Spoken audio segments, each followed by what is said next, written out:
উম্মতি,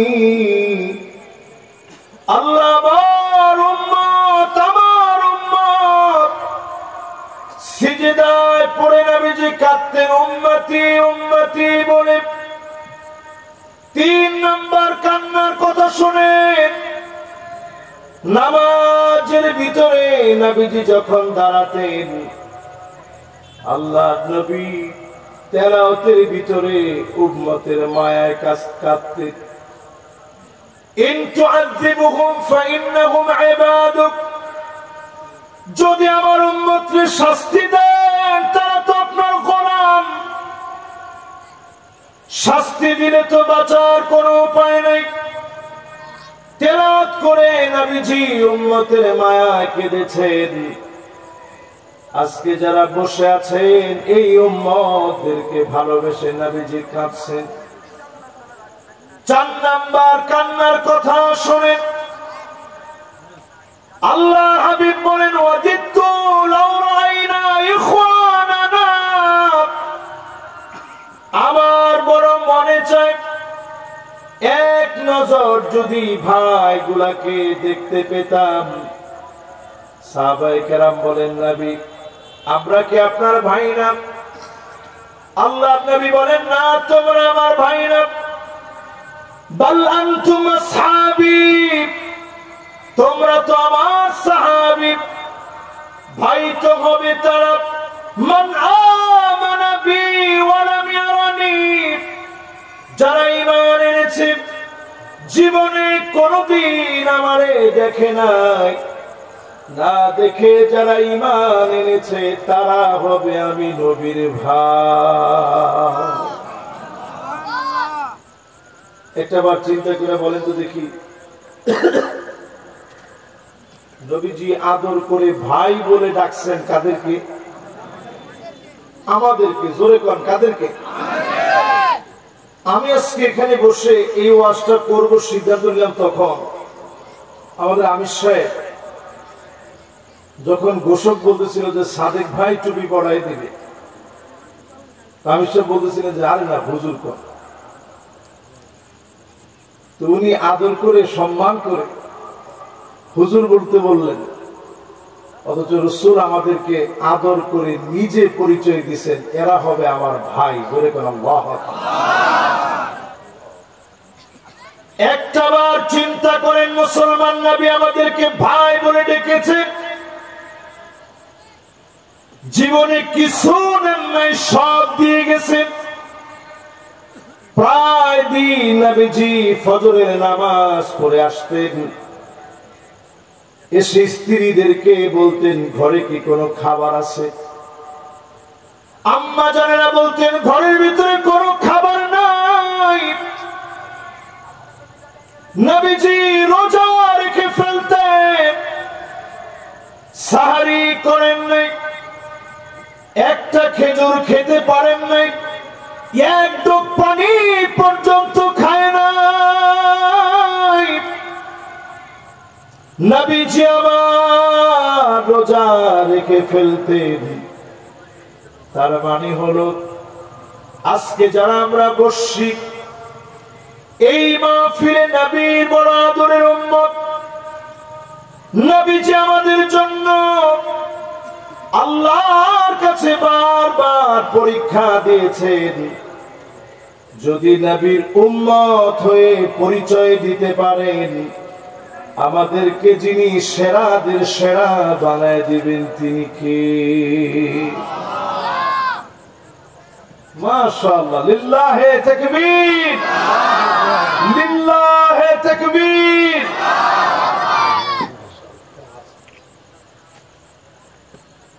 মাশাআল্লাহ, ভাইজান আজকে আসবেন জানলে আমরা একসাথেই চলে আসতাম। তো আলহামদুলিল্লাহ, আমি মনে করছি উনি এলাকায় আছেন, এই সময় উনি এলাকায় বেশি থাকবেন, এটা আমরা চাই। ঠিক কিনা বলেন? আপনারা কি বলেন? উনি এলাকার মানুষ, এলাকায় বেশি থাকবেন, এলাকার হক আছে। আপনারা সবাই ওনাকে কাছ থেকে পাওয়ার চেষ্টা করবেন, হক যতটুকু আছে ওনার কাছ থেকে আদায় করে নেবেন। উনি আপনাদের আমাদের সবার, ইনশাআল্লাহ বলেন। আলহামদুলিল্লাহ ভাই চলে আসছেন। আজকে যেখানে বলতেছিলাম 4টায় গিয়েছি আমরা, এরকম 20টা আজকে শোনা, এরপরে ভাইকে দিব, ভাই কথা বলবে, বেশিক্ষণ লাগবে না ইনশাআল্লাহ, 1 ঘন্টার ভিতরে আমাদের সব কভার হয়ে যাবে। 12টায় এখন 11:10 বাজে ইনশাআল্লাহ। তাহলে আমরা 4 নাম্বার পয়েন্টে ছিলাম, এবার 5 নাম্বার পয়েন্ট আসি। নবী আমাদেরকে কি পরিমাণ ভালোবাসলেন,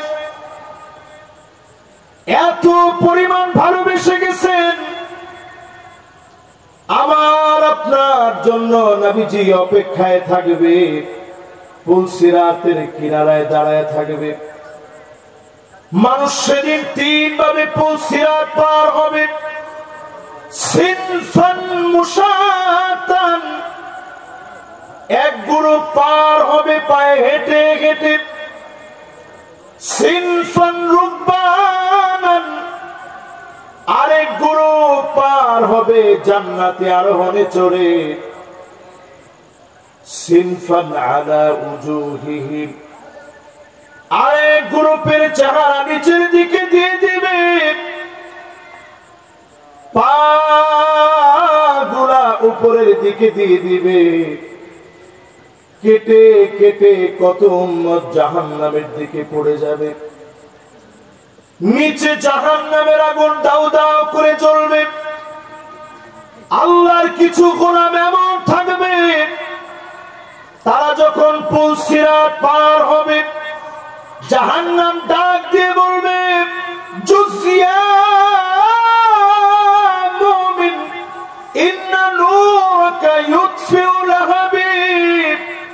ও মুমিন, তাড়াতাড়ি চলে যাও, তোমার নূর জাহান্নামের আগুনকে পর্যন্ত নিভায় দিচ্ছে। তোমার নূর জাহান্নামের আগুনকে নিভায় দিচ্ছে। সেই গোলামেরা যখন পার হয়ে যাবে, হাত কাটা পা কাটা যারা থাকবে, সেদিন নবীজি দোয়া করবে আল্লাহর কাছে, ইয়া রাব্বি সাল্লিম, ইয়া রাব্বি সাল্লিম। আল্লাহ আপনি শান্তি দান করে দেন, দয়া করে উম্মত গুলারে শান্তি দান করেন।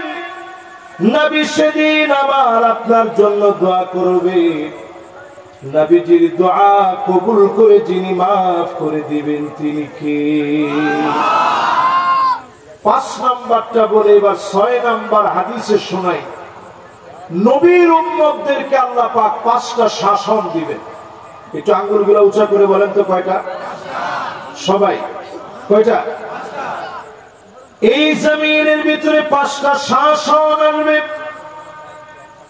তাকুনু ফীকুম আন-নবুওয়া, প্রথম শাসনের নাম হবে নবুয়তের শাসন। নবী পৃথিবীতে শাসক হয়ে আসছেন, জমিনে তিনি শাসন করেছেন, বিচার কার্য পরিচালনা করেছেন। এটা নবুয়তের শাসন। জোরে করে আল্লাহু আকবার। 2 নাম্বার শাসন এই পৃথিবীতে আসবে। নবীজি চলে যাওয়ার পর আর কোনদিন নবুয়তের শাসন আসবে না, নবী কোনদিন আর আসবে না। সুম্মা তাকুনু খিলাফাতান আলা মিনহাজি নবুয়তি। 2 নাম্বার শাসন এই জমিনে আসবে, খোলাফায়ে রাশিদিনদের শাসন। জোরে করে আল্লাহু আকবার। কত বছর থাকবে? 32 বছর 6 মাস। হাসান রাদিয়াল্লাহু তাআলা আনহু পর্যন্ত পুরা 32 বছর 6 মাস হয়েছে। নবী সাল্লাল্লাহু আলাইহি সাল্লাম যেমন বলে গেছেন, হুবহু সেই শাসন পৃথিবীবাসী দেখেছে। 3 নাম্বার শাসন আসবে, সুম্মা তাকুনু মুলকান আদান। রাজতন্ত্র আসবে এই জমিনের ভিতরে। আওয়াজ করে বলেন কি আসবে? এখনো রাজতন্ত্র কিছু কিছু দেশে আছে। একজন খালি সৌদি আরবের কথা বলছে, খালি সৌদি আরবে নামে, সৌদি আরবে আছে, জর্ডানে আছে, ওয়ার্ল্ডের এখনো মুসলিম অনেক দেশে পুরোপুরি রাজতন্ত্র না চললেও রাজতন্ত্রের হুবহু ক্যাটাগরিতে সারা ওয়ার্ল্ডের মুসলিম দেশগুলো এখনো চলতেছে। এজন্য আমরা পুরোপুরি শান্তি পাই না। রাজতন্ত্র এই পৃথিবীতে আসবে, 3 নম্বর শাসন হবে রাজতন্ত্র। বেশি দিন রাজতন্ত্র এই জমিনে টিকবে না। রাজতন্ত্রকে যিনি উঠায় নিবেন তিনি কে? তাহলে আমরা 3য় নাম্বারটা পৃথিবীতে দেখছি, এটার ভালো দিক খারাপ দিক সব দেখা হচ্ছে। আমরা এই জমিনের ভিতরে এমন শাসক দেখেছি। কিছুদিন আগে আমি মরক্কো গিয়েছিলাম, তারেক বিন জিয়াদ মুসলিম এমন একজন রণবীর ছিলেন। 711 সাল থেকে নিয়ে 1492 সাল পর্যন্ত 781টা বছর ধরে গোটা ইউরোপটাকে মুসলমানরা শাসন করেছে। জোরে করে আল্লাহু আকবার। শুধু তারেক বিন জিয়াদের মতো একজন রণবীর যখন দাঁড়িয়েছে 7000 সৈন্যবাহিনী নিয়ে পুরো ইউরোপের বিরুদ্ধে যখন তিনি লড়তে গেছেন, আটলান্টিক মহাসাগরের উত্তাল ঢেউগুলো পাড়ি দিয়ে উনি যখন পর্তুগাল আর স্পেনের কাছাকাছি গিয়েছেন,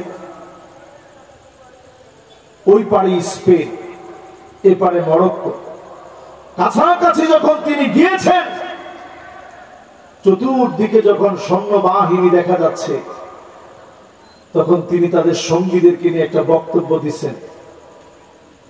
তারেক বিন জিয়াদ বলেছেন, লা মালজা ওয়ালা মানজা মিনকা ইল্লা ইলাইক।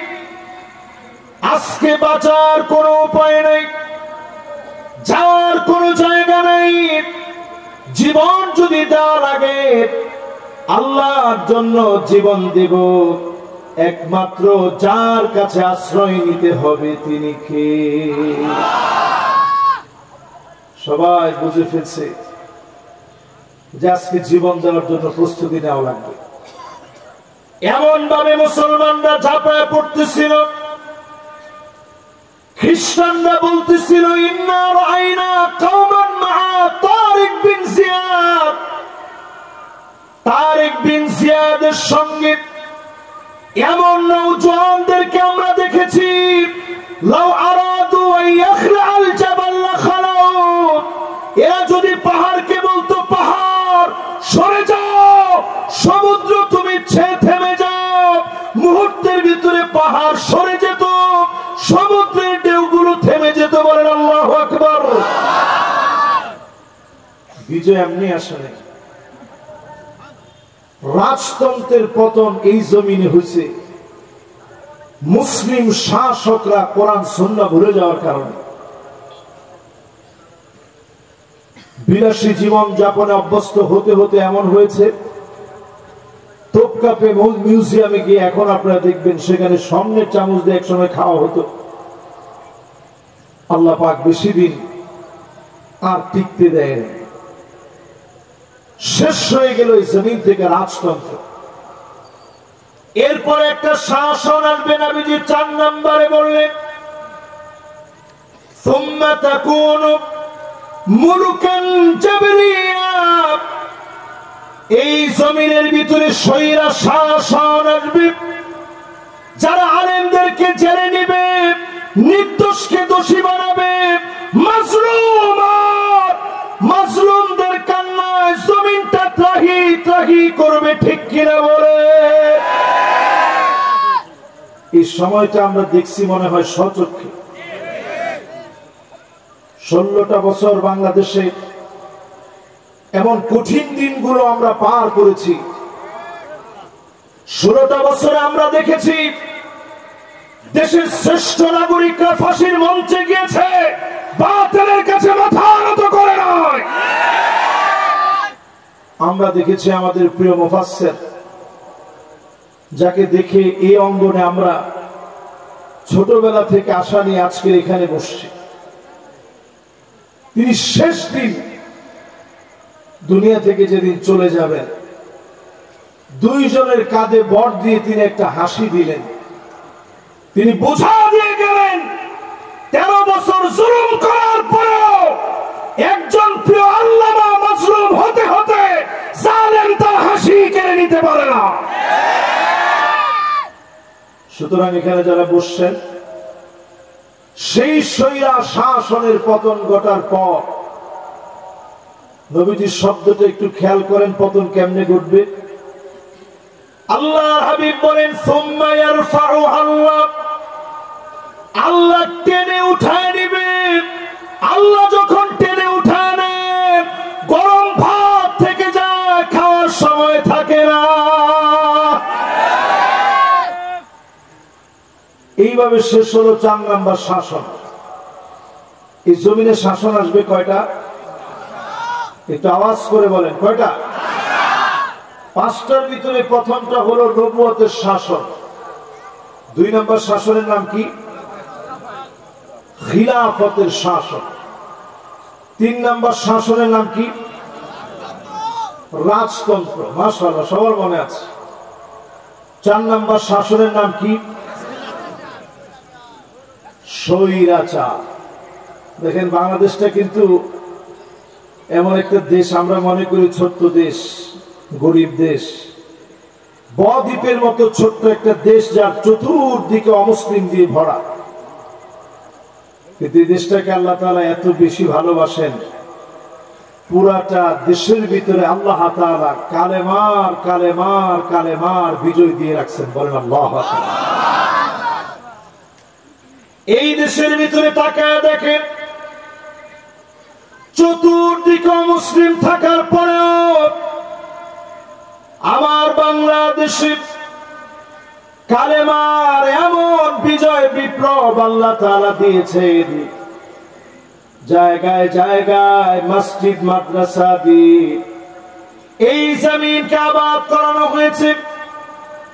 আজকের যে এলাকার মাহফিল, মক্কা মডেল মাদ্রাসার মাহফিলে 8 জন ছাত্র পাগড়ি নিয়েছে। তার মানে দাঁড়ায় এই দেশটাকে বারবার যিনি কোরআন আর হাদিসের জন্য কবুল করেছেন, তিনি কে? চূড়ান্ত ভাবে যদি 5 তারিখের পরে আমরা সিদ্ধান্ত নিতে যদি শিখি আর বুঝি, এখন আমাদের জন্য একটা অপশন শুধু বাকি, 5 নাম্বার অপশন। কয় নাম্বার? 5 নাম্বার। আল্লাহর হাবিব বলেন সুম্মা তাকুনু খিলাফাতান আলা মিনহাজি নবুওয়াতি, আবার এই জমিনে কোরআন সুন্নাহ শাসন আসবে। আজকে যদি পরিষ্কার ভাবে বলি, 54 বছরে সব দেখা শেষ, সামনে হবে আল কোরআনের বাংলাদেশ। আপনাকে আমার সাথে একমত? নবীজি বাকিগুলা বলে বলে বলছেন সুম্মা ইয়ারফাউ আল্লাহ, আল্লাহ উঠায় নেবেন। 5ম নাম্বারটা বলে নবীজি আর উঠায় নেওয়ার কথা বলেন নাই। সুম্মা সাকাত, 5ম নাম্বারটা বলে নবীজি চুপ হয়ে গেলেন। তার মানে হলো, যদি এই জমিনটা একবার দিন কায়েম হয়ে যায়, এই জমিনের চিত্র যিনি পাল্টায় দিবেন তিনি কে? আমি বলছি, আমি 20টা পয়েন্ট আজকে কথা বলবো। আমার 6ষ্ঠ নাম্বার পয়েন্ট শেষ। এবার 7ম নাম্বার পয়েন্টে আসেন। নবীজি জমিনে আসলেন, وَأَنِحْكُمْ بَيْنَهُمْ بِمَا أَنزَلَ اللَّهُ। নবীজিকে আল্লাহ অর্ডার করলেন, ও নবী, বিচার করা লাগবে কোরআন দিয়ে। আওয়াজ করে বলেন, কি দিয়ে? আরো জোরে, কি দিয়ে? আমরা কি বাংলাদেশে কোরআন দিয়ে বিচার এস্টাবলিশ করতে পারছি? না কয়েকজন মনে হয় পারছেন? এই কাজটা কি মুস্তাহাব, সুন্নাত, নফল, ফরজ? আরবিতে ফারদুন আল আমরু হুয়া কাউলুন কাওয়াইল লিগাইরি আলা সাবিলিল ইস্তিলাই ইফআল। আল্লাহ যখন বলেন কর, এটা আমাদের উপর আবশ্যক হয়ে যায়, এটা থেকে ছুটার আর কোনো সুযোগ নেই। জোরে করে আল্লাহু আকবার। নবীজিকে আল্লাহ বললেন বিচার করো কোরআন দিয়ে, বিচার করা লাগবে কোরআন দিয়ে। 2 নাম্বার কাজ আল্লাহ দিলেন ওয়ালা তাত্তাবি আহওয়াহুম, মন গড়া বিচার চলবে না। বিগত 54 বছরে মন গড়া বিচার অনেক দেখেছি, আর মন গড়া বিচার দেখতে চাই না। ঠিক কিনা বলেন? বিচারপতি মানিক সাহেব কিছুদিন আগে উঠাচ্ছিল, তো পাশ থেকে কয়েকজন ছেলে বলতেছে, মানিক চাচা আমরা কিন্তু জুলাই যোদ্ধারা আছি, আপনার কোনো ভয় নেই। তো সে মুসকে মুসকে হাসতেছে আর যাচ্ছে। তো চিন্তা করেন, যারা মন গড়া বিচার করেছে, জাতি তাদেরকে মেনে নেয় নাই, মন গড়া বিচার যদি আর দেখতে না চান, আল্লাহর কোরআনের বিচার এই জমিনে কায়েম হওয়া লাগবে। ঠিক কিনা বলে? 3 নম্বরে প্রিয় ভাইরা আমার, ওয়াহদারহুম আন ইফতিনুকা আন বা'দি মা আনজালাল্লাহু ইলাইক। ও নবী সতর্ক হওয়া লাগবে, কাফেররা যেন কিছু ঢুকায় দিতে না পারে, ষড়যন্ত্র করতে না পারে। এই আয়াত শুধুমাত্র ওই দিন সতর্ক থাকতে বলা হয়েছে তা না, আজ অবধি সতর্ক থাকা লাগবে। তাকায় দেখেন আমার দেশে একটার পর একটা শুধু আগুন ধরছে। শাহজালাল ইন্টারন্যাশনাল এয়ারপোর্টের কার্গো সেক্টরে যে আগুনটা ধরেছে, হাজার হাজার কোটি টাকার ক্ষতিগ্রস্ত হয়েছে দেশ। কত ব্যবসায়ী পথে বসে গিয়েছে। আমরা অনেক ধরনের ষড়যন্ত্রের আভাস পাচ্ছি। আল্লাহ পাক কুরআনুল কারীমের সূরা মায়দার ভিতরে বলেছে, নবী সতর্ক থাকা লাগবে। বর্তমানে এই প্রেক্ষাপটে এখনো যদি আমরা সতর্ক না হই, ডক্টর ইউনূস সাহেব যদি সতর্ক না থাকেন, আশেপাশের যারা আছেন তারা যদি সতর্ক না থাকেন, দেশ একটা সংকটের ভিতরে পড়তে যাচ্ছে। আজকে আগুন ধরেছে আবার নতুন করে সদরঘাটে, মিরপুরে আগুন ধরল, সদরঘাটে আগুন, এরপরে আবার শাহজালাল ইন্টারন্যাশনাল এয়ারপোর্টে আগুন। এই যে জায়গায় জায়গায় পরিকল্পিত একটা শখ মাফিক আগুন জ্বলছে, এটা নিছক শুধু আগুন লাগা নয়, তদন্ত করে দেখা লাগবে। যারা আনসার রূপে ফিরতে চেয়েছে, যারা বাংলাদেশে যাদের শরীরের ভিতরে আগুন ধরে গেছে, তারাই আগুন জ্বালা দেশটাকে অচল বানাতে চায়। এজন্য সজাগ হওয়া লাগবে মুসলমান। এরপরে আল্লাহ রাব্বুল আলামিন বলেন, ফাইন তাওয়াল্লাউ, এরপরেও যদি মুখ ফিরিয়ে নাও, ফালাম, জেনে রাখো, ফাইন তাওয়াল্লাউ ফালাম আন্নাল্লাহ আন্নামা ইউরিদুল্লাহ আইয়ুসিবাহুম বিবাদি যুনুবিহিম। এরপরেও যদি মুখ ফিরিয়ে নাও, আল্লাহর পক্ষ থেকে আযাব আসবে। আল্লাহ পাক যখন আযাব দিবেন, ছোট ছোট গুনাহের কারণে আযাব দিয়ে যিনি পরীক্ষা নেবেন তিনি কে? এরপরে আল্লাহ পাক বলেন, ওয়া ইন্না কাসীরাম মিনান নাসি লাফাসিকুন। অধিকাংশ লোকেরা, একজন দুইজন না, নিশ্চয় আল্লাহ প্রথমে বললেন, এই জায়গাটা একটু কানটা খাড়া করে শোনেন। আমি বলছিলাম 20টা বিষয় আজকে কথা বলবো, 70 নাম্বারটা আছে। ওয়া ইন্না, প্রথমে আল্লাহ নিশ্চয় বললেন ওয়া ইন্না কাসীরাম মিনান নাস, আল্লাহ পাক বাদুন নাস বলেন নাই, কিছু লোকের কথা বলেন নাই, নাফারুম মিনান নাস বলেন নাই, আল্লাহ পাক জামাআ মিনান নাস বলেন নাই। অধিকাংশ লোক এমন হবে যারা ফাসিক হবে, যারা সরাসরি কোরআন সুন্নাহর কোরআনের আলোচনার ভিতরে বাধা প্রদান করবে, ঠিক কিনা বলে? নোয়াখালীতে আপনি তাকায় দেখেন, সেখানে দাস হচ্ছে, দাসুল কোরআনের ভিতরে প্রকাশ্যে যারা এসে পিটিয়েছে, পরিষ্কার ভাবে জেনে রাখেন, যারা মসজিদের ভিতরে মানুষকে রক্তাক্ত করতে পারে, চূড়ান্ত বিচার বাংলার জনগণ করবে, ঠিক কিনা বলে?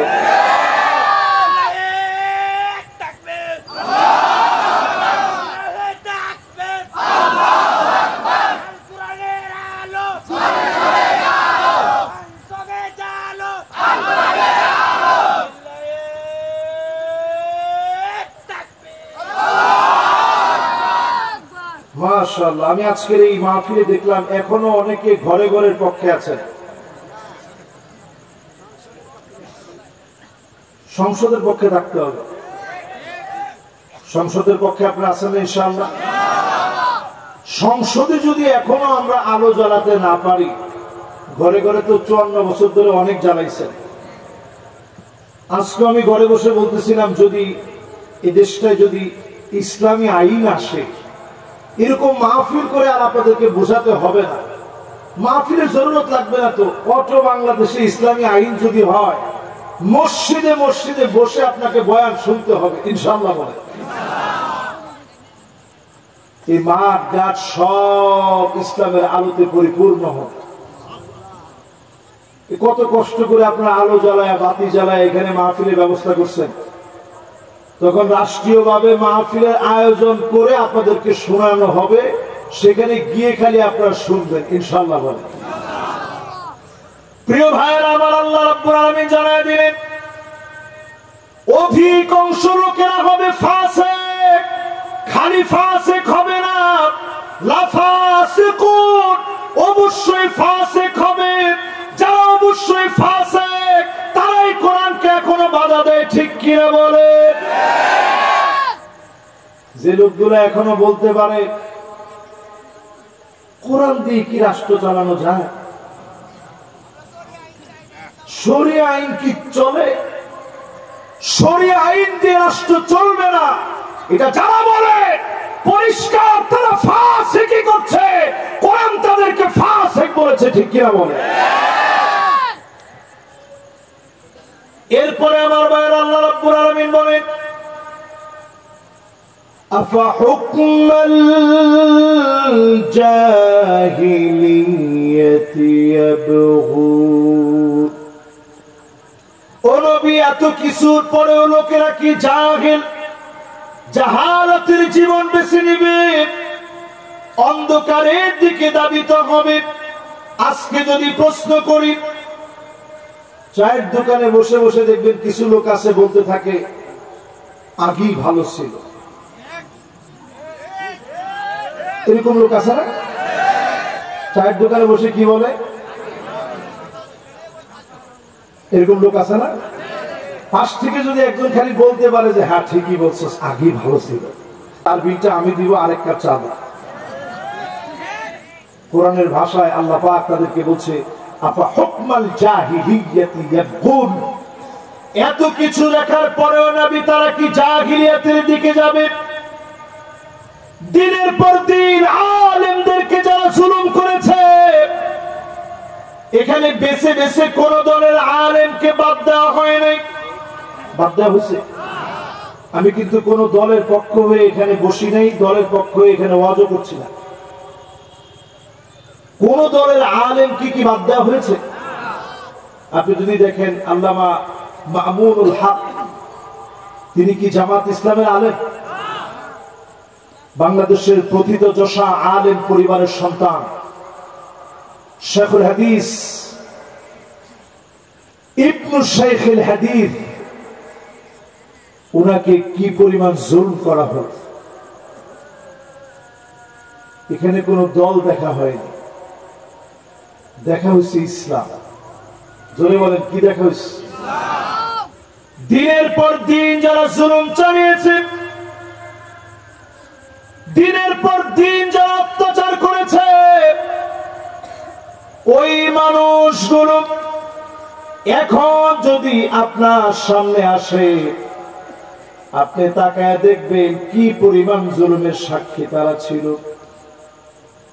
যারা জেলে ছিল, যারা আয়নাগরে ছিল, সিজদা পর্যন্ত দিতে দেওয়া হয় নাই, নামাজ পড়তে দেওয়া হয় নাই, কোরআন পড়তে দেওয়া হয় নাই, আলো দেখে নাই, অন্ধকারের ভিতরে ছিল, দিনের পর দিন জুলুম করেছে। একটাবার চিন্তা করে আমার ব্যারিস্টার আরমান ভাইয়ের কথা, কতদিন এমন হয়েছে তার পরিবার কলিং বেল বাজলে মনে করতো এই তো মনে হয় আরমান আসছে। দিনের পর দিন অপেক্ষা করেছে, সন্তানকে খুঁজে পায় নাই। দিনের পর দিন অপেক্ষা করে সন্তান বাপকে পায় নাই। কতজন কবরস্থানে ঘুমিয়েছে, আর সেই সময়ে নবীজির ওই হাদিস আল্লাহকে ডাক দিয়ে বলেছে, আলাইতানি মাকানা, ও মালিক, এই কবরে যদি আমার ঠিকানা হয়ে যেত, কষ্টটা মনে হয় কমে যেত।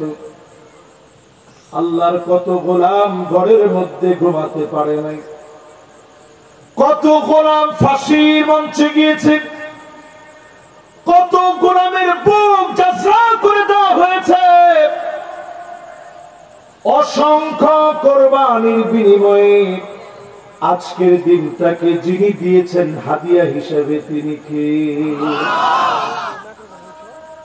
এবার এর পরের অংশে আসেন, কোরআন কি বলছে একটু শুনেন। ওয়ামান আহসানু মিনাল্লাহি হুকমা,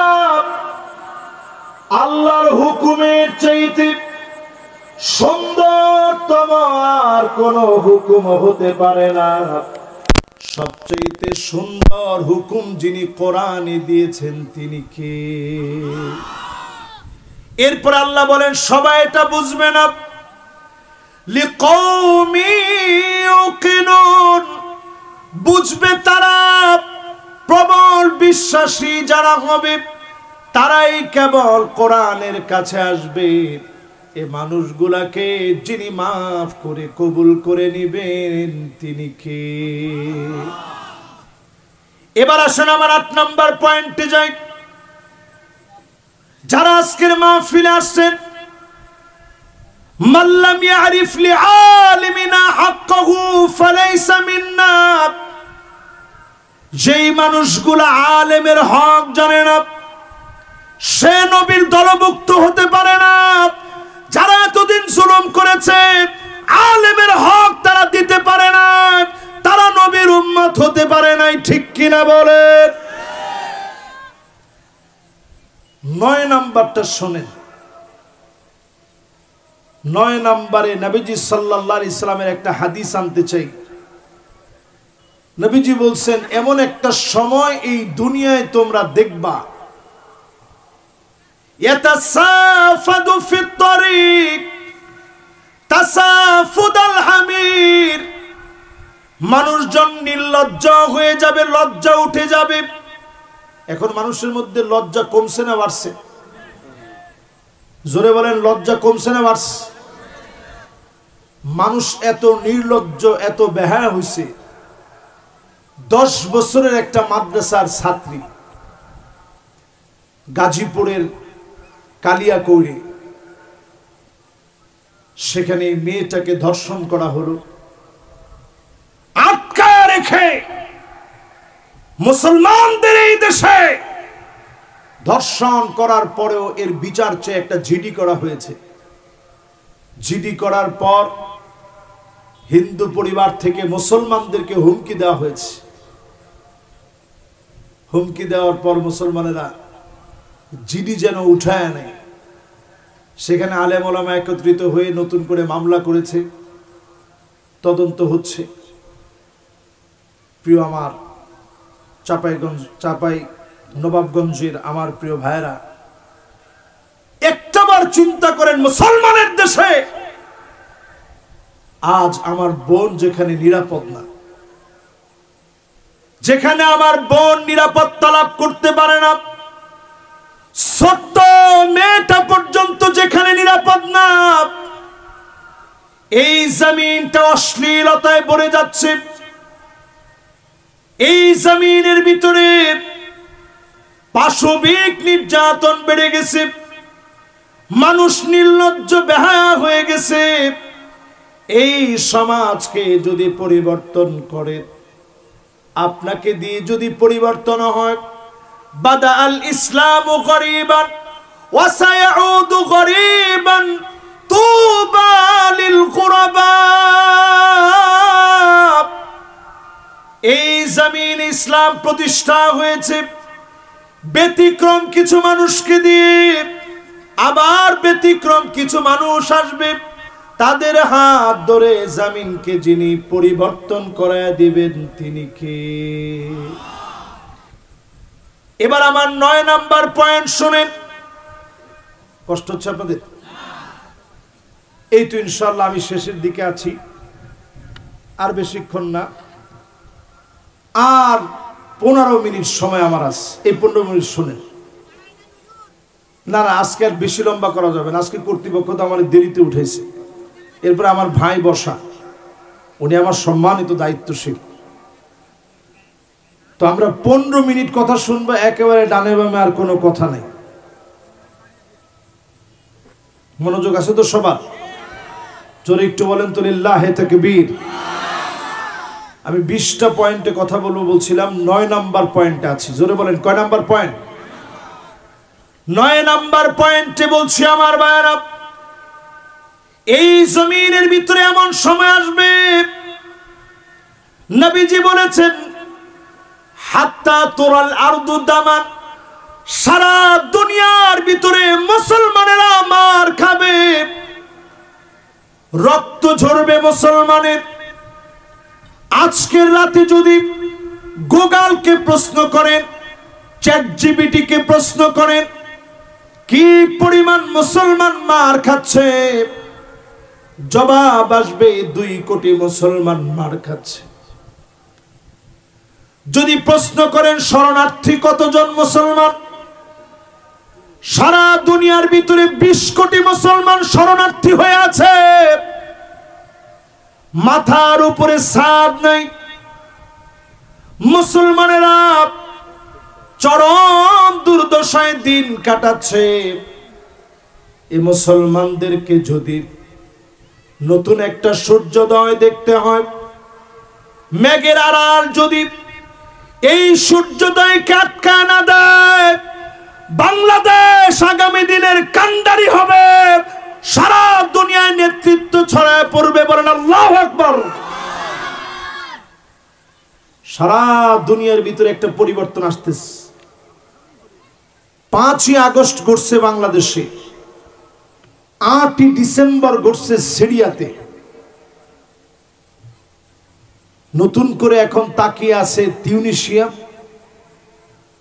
তাকিয়ে আছে পৃথিবীতে নতুন করে লেবানন, লিবিয়া সহ মিশরের ভিতরে গণ অভ্যুত্থান ঘটবে, নতুন একটা আওয়াজ উঠবে, একটা আরব বসন্ত হবে, আবার নতুন করে জাগরিত হবে। জোরে বলেন আল্লাহু আকবার। এই জাগরণের সূচনা হবে বাংলাদেশের একটা বিজয়কে কেন্দ্র করে ইনশাআল্লাহ। পড়ে দেখেন, ছোট ছোট বাচ্চা স্লোগান দিল, স্লোগানে বলল উই ওয়ান্ট জাস্টিস, আমরা জাস্টিস চাই, ইনজাস্টিস এই জমিনে আমরা আর চাই না। এবার একটু আপনারা চিন্তা ভাবনা করে বলেন তো দেখি, ছোট ছোট বাচ্চাদেরকে এই কথাগুলোকে আমরা শিখাই দিছি? তারা এই স্লোগান কোত্থেকে পেল, কেমনে দিল?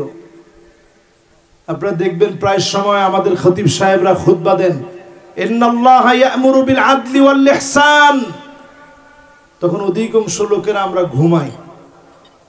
পাশ থেকে একজন ডাক দিয়ে বলে, উঠেন, খুতবা শেষ। তো এই খুতবার ভিতরে কি বলল খতিব সাহেব? খতিব সাহেব বলেছেন, আল্লাহ পাক অর্ডার করেছেন এই জমিনের ভিতরে আদালত কায়েম করা লাগবে। জোরে করে আল্লাহু আকবার। তাহলে এবার একটু চিন্তা ভাবনা করে বলেন তো দেখি, আদালত কি কোরআন ছাড়া সম্ভব? আম্মা জান আয়েশা বলেন, আমরা কয় নম্বরে আছি খেলাছে?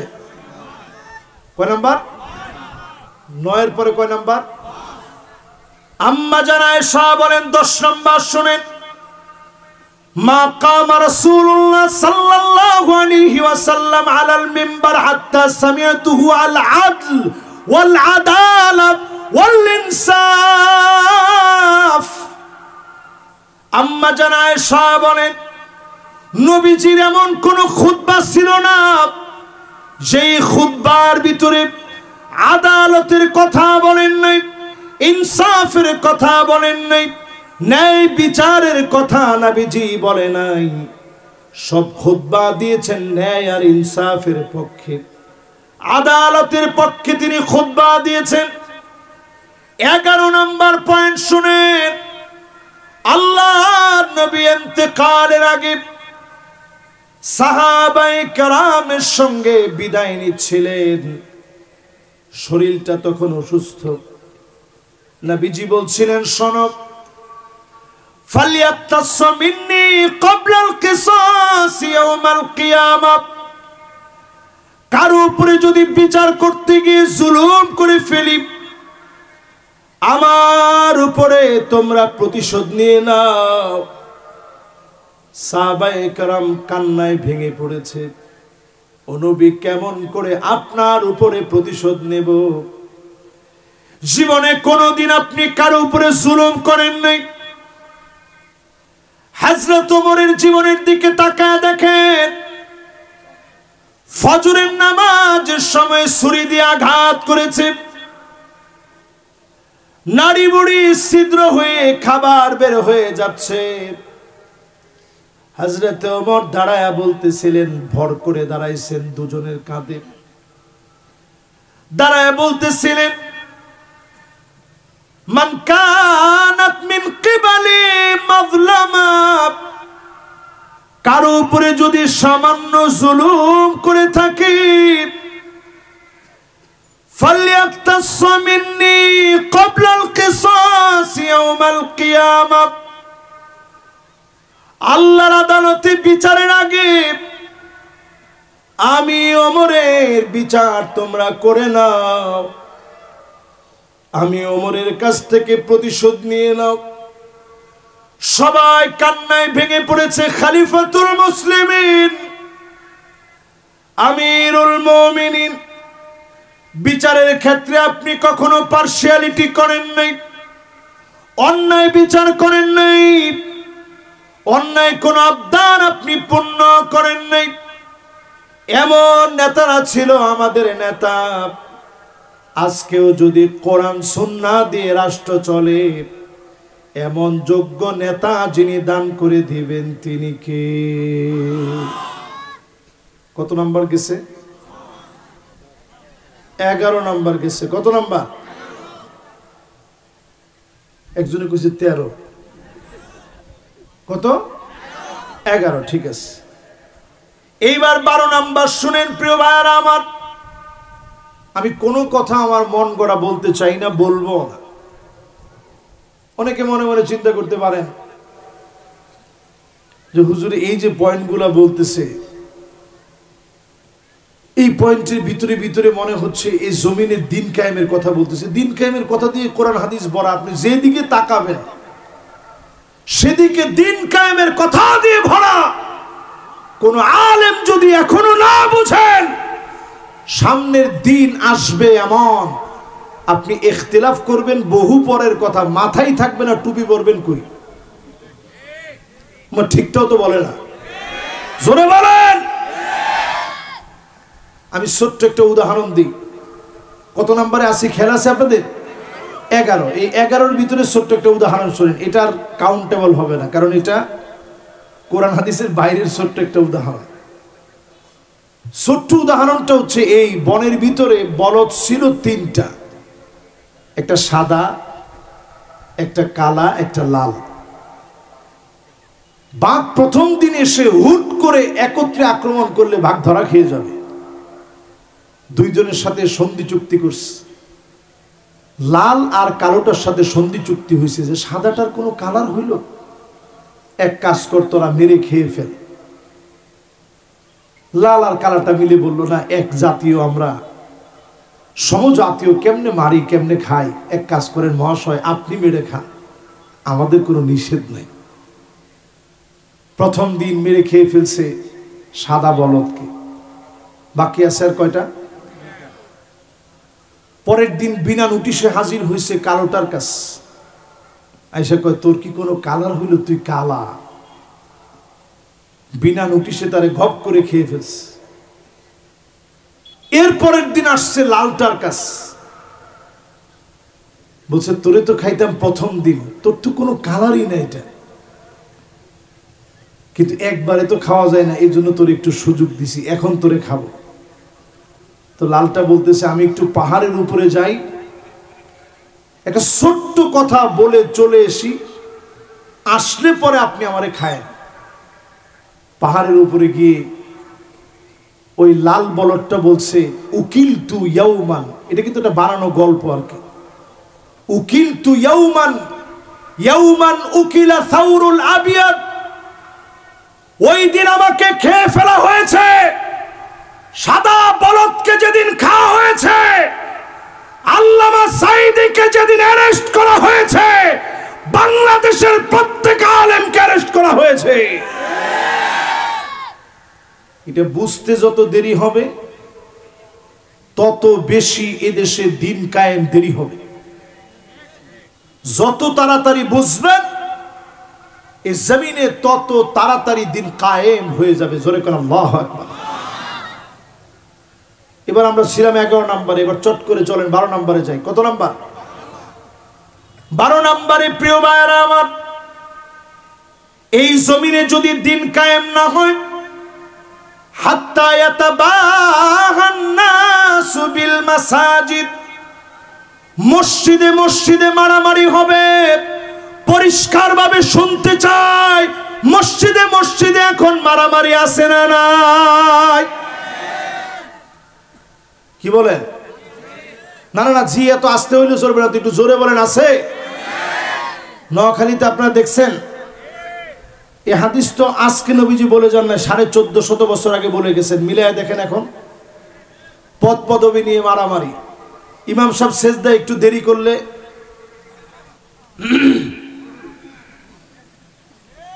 ইমাম সাহেবের আগে যে আপনি মাথাটা উঠাইলেন, নবীজি বলতেছেন তোর মাথাটা গাধার মতো হয়ে যেত।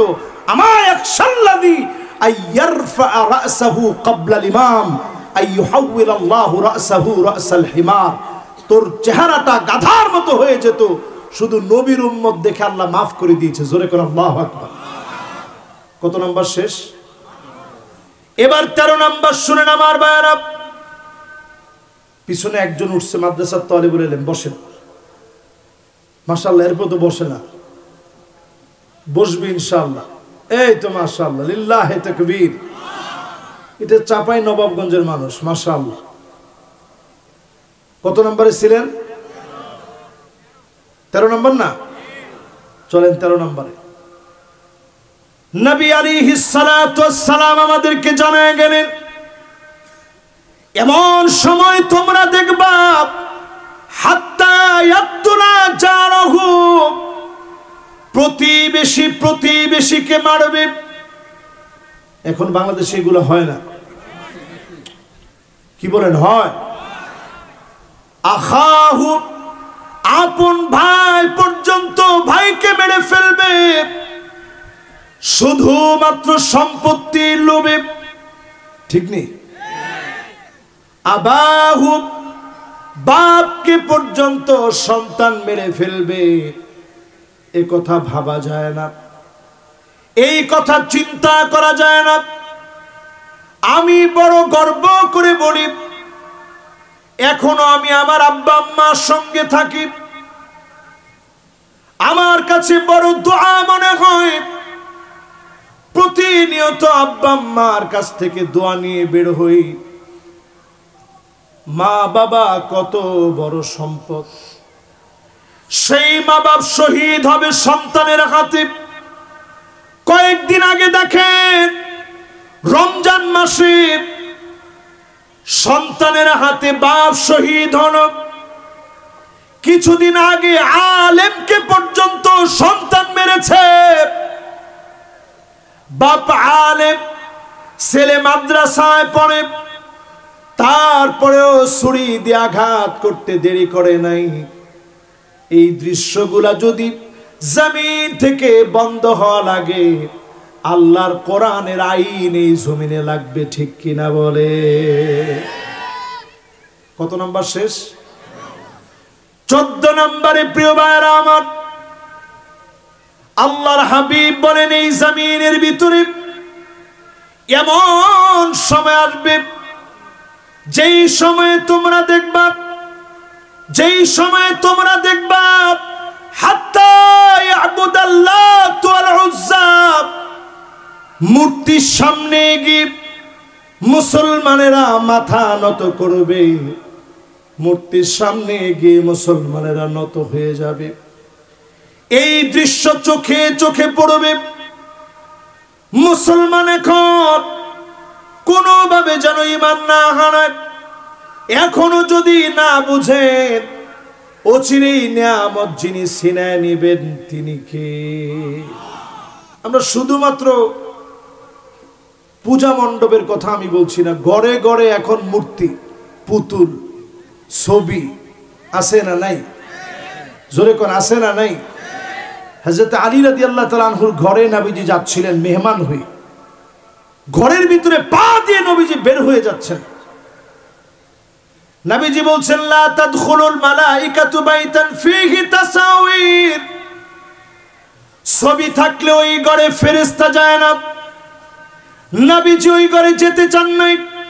পর্দার ভিতরে সেই যুগের অঙ্কিত কোন একটা রূপ হয়তো ছিল। আল্লাহর নবী সেটা দেখে পিছনের দিকে চলে আসলেন। হযরত আলী ছিঁড়ে ফেলে দিলেন। নবীজির ঘরের ভিতরে যেতে গিয়ে জিবরাইল আলাইহিস সালাম তিনি যান না। আল্লাহর নবী বললেন, কেন আপনি আসেন না? পর্দা দেখায় দিলেন। এই পর্দার ভিতরে সেই যুগের হয়তো অঙ্কিত কোন ছবি, সেই যুগের হয়তো হাতে কাজ করা কোন একটা রূপ। আল্লাহর নবীর ঘরে জিবরিল যেতে গিয়ে বের হয়ে আসলেন। এই রকম যদি কোনো ছবি থাকে, নেতার ছবি ঘর থেকে নামায় নেন, না হলে ওই ঘরে রহমতের ফেরেশতা থাকে না।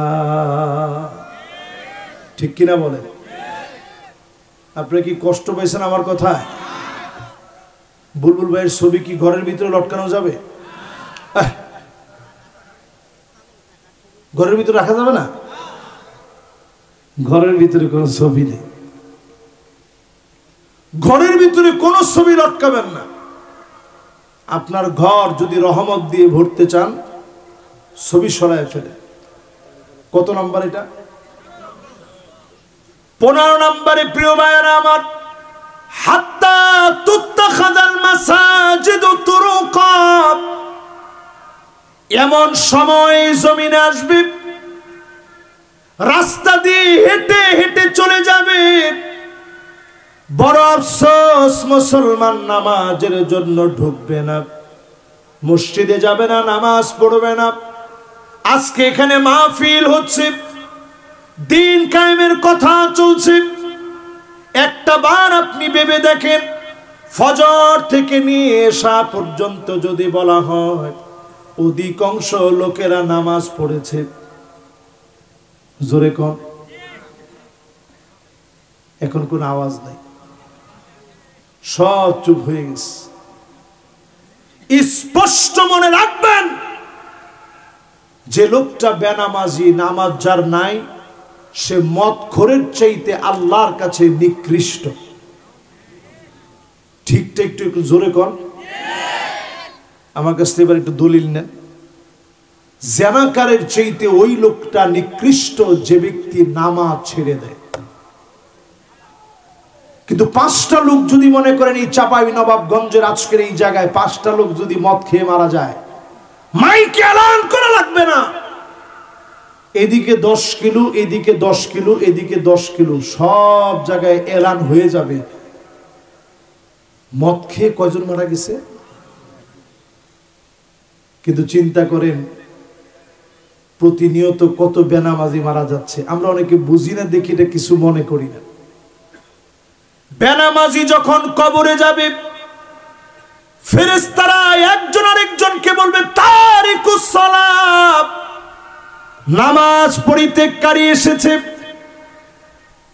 এমন ভাবে কবর অন্ধকার হবে, এমন ভাবে চাপ মারবে,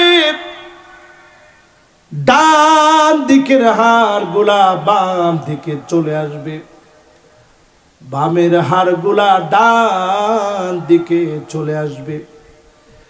লাইসা লাহু নূরুন ওয়ালা বুরহানুন ওয়ালা নাজাত, তার জন্য কোনো আলো নাই, কোনো সাক্ষী নাই, কোনো প্রমাণ নাই। ওয়া কানা মাআ ফিরআউন, সে সঙ্গী হবে ফেরাউনের, সে সঙ্গী হবে হামানের, সে সঙ্গী হবে কারুনের, সে সঙ্গী হবে উবাই বিন খালাফের। যে আসামিগুলার নামগুলা বললাম বড় বড় আসামি না,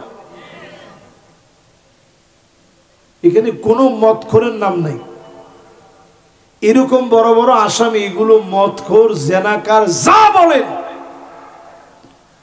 সবচেয়ে নিকৃষ্ট জালেম। ফেরাউনের চাইতে বড় জালেম আর কি? শেখ হাসিনা। আরে আপনি তো জুলুম কি দেখছেন কোন? আমি দুবাই গেছি 2 বছর আগে, সেই তুলনায় যদি বাংলাদেশকে দাঁড় করান, বাংলাদেশ কত ভালো একটু হিসাব করে। আমরা অনেক সময় এই দেশটাকে খারাপ বলি। আমি ইমিগ্রেশনে পুলিশ বলতেছে লেহিয়া কাবির লুসুস কাবির, যেটা দাড়ি বড় বড় এটা ঝামেলা বেশি। আমি তো অবাক হয়ে গেছি। আমি বলতেছি যে এ শাহজাহান কাইয়া লেহিয়া সোয়াইয়া লুসুস সোয়াইয়া, যেটা একটু একটু দাড়ি, এটা একটু একটু ঝামেলা। লেহিয়া মাফি রজুল মিয়া মিয়া, কোনো দাড়িটারি জান নাই, এটা 100 লোক। আচ্ছা বলেন তো দেখি, বাংলাদেশের পুলিশরা কি এরকম? শুধু এইটা না, এরপরে যখন আমার সঙ্গে একটু তর্ক হচ্ছে, তর্ক হইতে হইতে আমি সাথে সাথে তারে বললাম, খুব মনের কষ্ট থেকে আমি বললাম যে তোমাদের দেশটা হচ্ছে মাকবারাতুল ইলম ওয়াল হাদারা, এলেম আর সভ্যতার কবরস্থান হচ্ছে তোমাদের দেশ। চিন্তা করেন, যে দাড়ি সহ্য করতে পারে না, এই কথা বলার পরে তার মাথায় রক্ত কিরকম উঠছে। এটা বলার পরে সে তো একবারে পুলিশ টুলিশ আইনা ভরে ফেলছে। তারপরে বলছে এই কথা কেন বললা? আমি বলছি না, আমি তো সত্য বলছি। তোমাদের দেশ হচ্ছে এলেমের কবরস্থান, এখানে কোনো এলেমের চর্চা নেই। এখন তোর বাংলাদেশে আছে, আমি কিছু অনেক বাংলাদেশে এলেমের চর্চা আছে, তুমি গিয়ে একটু দেখে এসো। কথা প্রসঙ্গে সে একটা পর্যায়ে যখন অনেক এরকম কথা হচ্ছে, এর মধ্যে আজান হইছে, সে আমারে বলতেছে শায়েক এখন আর কথা বলবো না, একটু নামাজটা পড়ে আসি। তা আমি জিজ্ঞাসা করলাম কিসের নামাজ? কই সলাতুল মাগরিব। আমি কই না, তোমার নামাজ তো আল্লাহ নিবে না আমার কাছে মনে হয়। কই না, নামাজ যিনি নেওয়ার উনি নিলে নিবে, না নিলে নাই। তা আমি বললাম এরকম বহুত লোক আছে, তারা 60 বছর ধরে সেজদা দিবে, ফালা ইউকবাল মিনহুম সিজদাতান ওয়াহিদা, একটা সেজদাও তাদের কাছ থেকে কবুল হয় নাই। তো পরে আমি যখন এই কথা বললাম, আমারই বলছে আর দিন ফিল মসজিদ, এই দিনই কথাবার্তা এগুলো হবে মসজিদে, লাইসা হুনা। এটার নামই সেকুলারিজম। দিন মসজিদে চলবে, দিন বাহিরে চলবে না, এটার নাম দিন নয়। চুলের গোড়া থেকে শুরু করে পায়ের তালু পর্যন্ত, পার্লামেন্ট থেকে শুরু করে আপনার ঘর পর্যন্ত প্রত্যেকটা জায়গায় দিন লাগবে, ঠিক কিনা বলে? কত নম্বরে ছিলাম বলেন তো দেখি? এবার 16 নম্বরে আসেন আমার ভাইরা। যতজন আজকের মাহফিলে বসলেন, আগামীর দিনে যদি আপনি ভুল করেন, নতুন সূর্যোদয়ে যদি ভুল করেন, 6টা শাস্তি বাংলাদেশে আসতেছে, আমি স্বচক্ষে দেখতেছি। এই 16 নম্বরটার পরে আর 4টা কথা বলেই ইনশাল্লাহ আমার ভাই নেবে হাতে। 1 নম্বর শাস্তি বাংলাদেশের দিকে আসবে যদি ভুল করেন। নবীজি বলেন 1 নম্বর, ইমারাতুস সুফাহা, নির্বোধরা ক্ষমতা নিয়ে খেলামেলা করবে।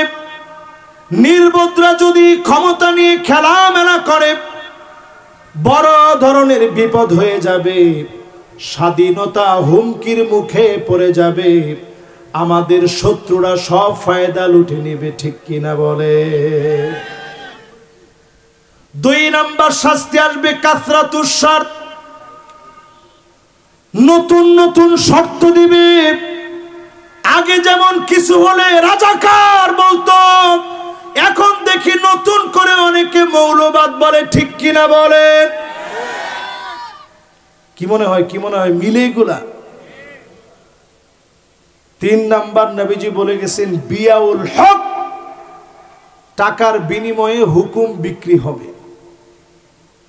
এখন কি হয়? হয়। 4 নম্বরে নবীজি বলেছেন ইস্তিগফাফাম বিদ্দাম,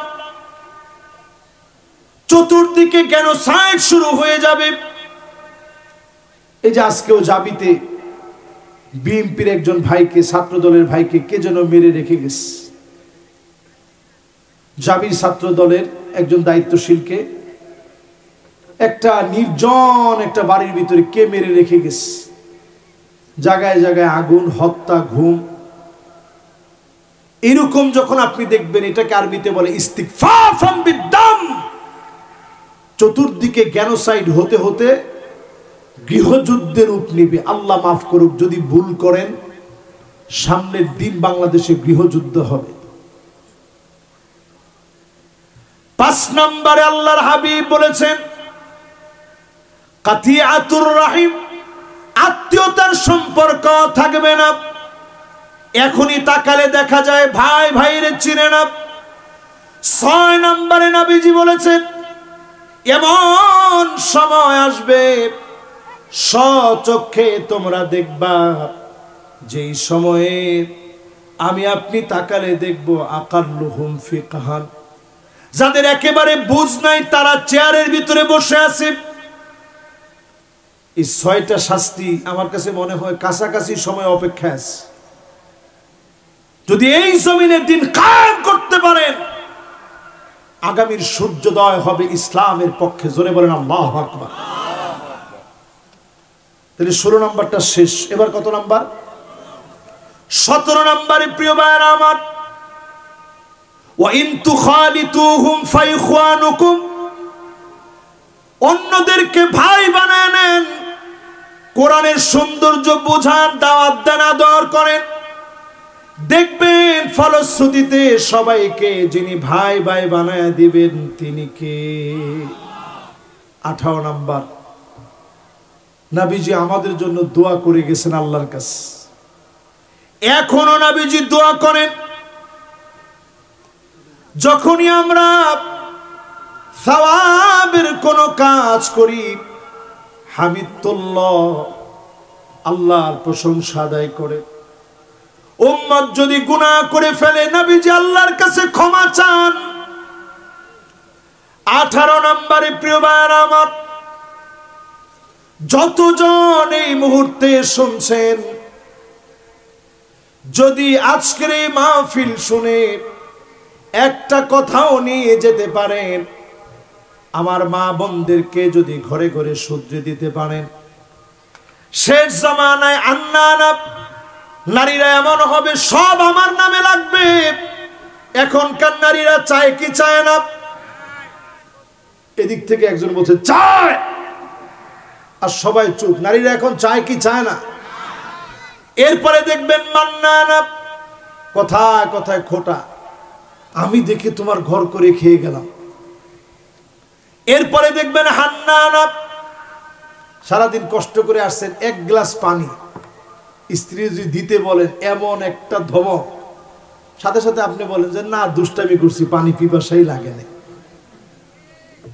এরপরে দেখবেন কান্নানা, একটু ধ্যান দিয়ে বসছেন, আরাম করতেছেন, স্ত্রী এসে বলবে একটু উঠেন উঠেন, চেয়ারটা একটু ঠিক করতে হবে। খাটের মধ্যে গিয়ে বসছেন, খাটটা ঝাড়ু দিতে হবে। এরপরে দেখবেন হাদ্দা কাপ, কিছু আনছেন কোনদিন পছন্দ হয় নাই, স্ত্রীর কোনদিন আপনার পছন্দ স্ত্রীর পছন্দ মিলে না। কিছু আনলি বলে কি আনলেন, এটার কালার মনে হয় মরে যাবে। ঠিক যে বলছে সে কি বিবাহিত, আপনারা মনে হয় অবিবাহিত। আসলে কথা কি ঠিক? হ্যাঁ, একটু জোরে সোরে বলেন ঠিক। মা বোনরা এখন চিন্তা করবে এতক্ষণ হুজুরের ওয়াজ শোনার পর লাস্টে হুজুরে এই ওয়াজ ধরলো। এরপরে দেখবেন সাদ্দা আঁকা, কথায় কথায় তর্ক করবে এমন মহিলা এখন আছে না নাই?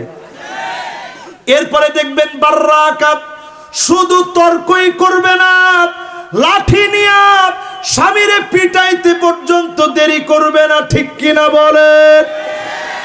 তাহলে বোঝা যায় চাপাই নবাবগঞ্জের বেহাল দশা। এই জন্য বুলবুল হয়ে আজকে আসছে যে এই বেহাল দশায় কি করণীয় আমাদের।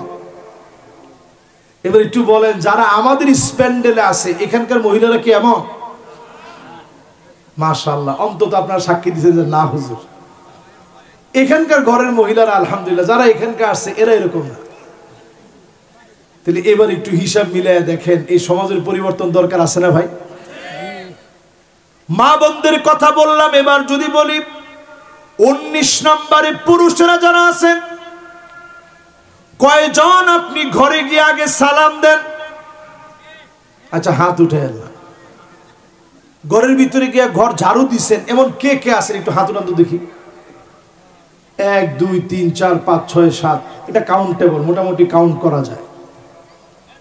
মাশাআল্লাহ, এখানে একজন আলেমও হাত তুলছে। আমার ওই আলহামদুলিল্লাহ যখন খাওয়া দাওয়া করতেছিলাম আমাদেরকে বেরেটেরে খাওয়াইছে, উনি মাশাআল্লাহ হাত উঠেছে, হুজুর আমি ঘর ঝাড়ু দিই। এই কাজটা রাসূলুল্লাহর রেখে যাওয়া একটা সুন্নাহ। ফাকান্নাসা রাসূলুল্লাহ, আমাকে জেলা আমির আপনি জিজ্ঞাসা করে দেখেন, উনি নিজেও ঘর ঝাড়ু দিস, কিন্তু আজকে বলে নেই। আমরা ঘর ঝাড়ু দিই আলহামদুলিল্লাহ, যে শরমের কিছু নেই, রাসূলুল্লাহ নিজে দিছে। জোরে করে আল্লাহু আকবার। আমি মিশর থেকে যখন আসছি তখন আম্মারে তরকারি আগে কেটে দিছি, এরপরে তো বিয়ে শাদী করছি, এরপরে বউরও তরকারি কেটে দিছি।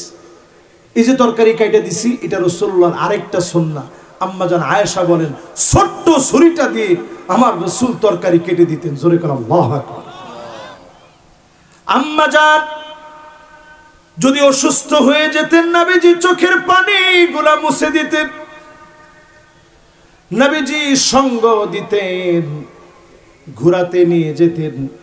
উহুদ পাহাড়টা দেখায় দেখায় নবীজি বলতেন, জাবালুন ইউহিব্বুনা ওয়া নুহিব্বুহু, এই পাহাড়টাকে আমরা ভালোবাসি, পাহাড়টা আমাদেরকে ভালোবাসে। বলেন আল্লাহু আকবার।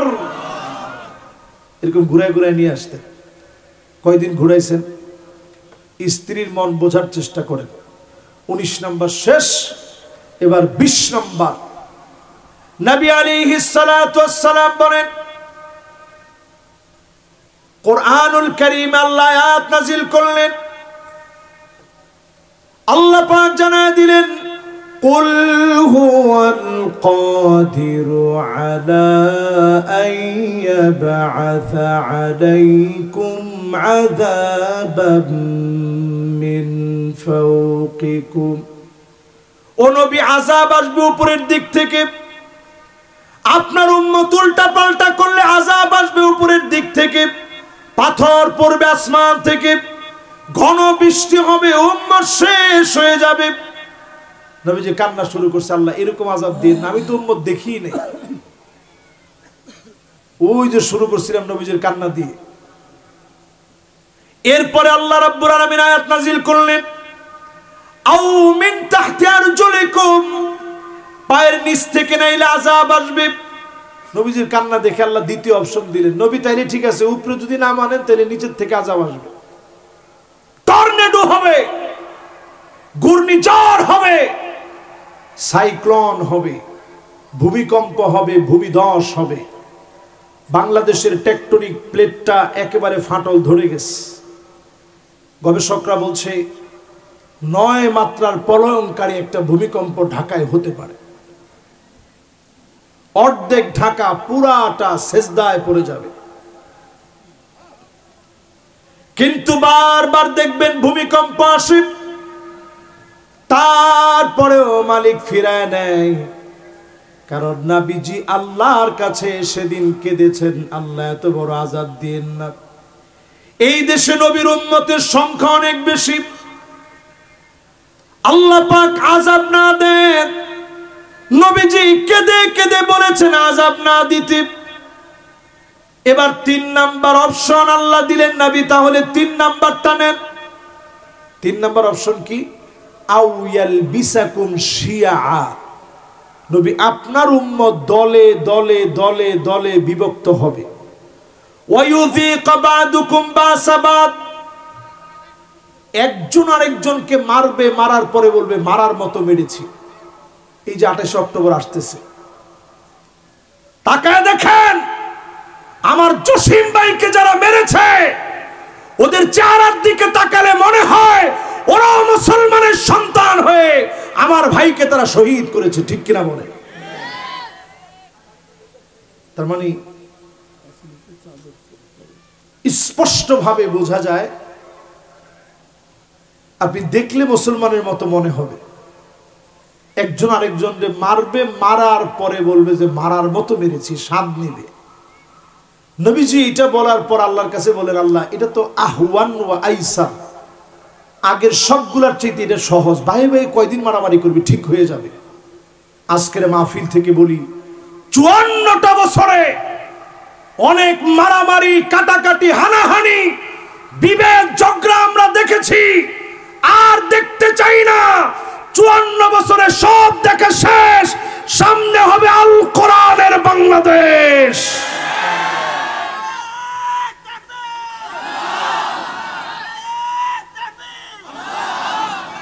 রাজি আছেন আমার ভাইরা? জোরে বলেন রাজি আছেন? এই মাহফিলে যারা যারা আছেন, কে কে কৃপণ একটু হাত তুলেন। একটা লোক কৃপণ নাই। আল্লাহ কোরআনের মধ্যে বলছেন, ওয়া কানাল ইনসানু কাতুরা, মানুষ সবচেয়ে বেশি কৃপণ হবে। আপনারা কে কে কৃপণ না একটু হাত তুলেন তো দেখি। কৃপণ, কৃপণ বুঝেন? চাপাই নবাবগঞ্জে কৃপণকে কি বলে? কিপটা, কিপটা বলে না? এরকম কিপটা কে কে না তারা একটু হাত তুলেন, মাশাআল্লাহ। এরপর আমি দেখি অনেকে হাত তুলে নেই। একটু এরকম কিপটা কে কে না, কে কে আল্লাহর পথে দান করেন হাত তোলেন, মাশাআল্লাহ। এখনই একটা রুমাল যাবে ইনশাআল্লাহ, আপনারা দান করবেন মন খুলে। সরাসরি এখনই আমাদের সামনে বক্তব্য দিবেন আমাদের প্রাণ প্রিয় জননন্দিত জননেতা জনাব নুরুল ইসলাম বুলবুল ভাই। ফালিয়াতাফাদ্দাল মাশকুরা। আমরা একটা লোক নড়াচড়া করবো না ইনশাআল্লাহ।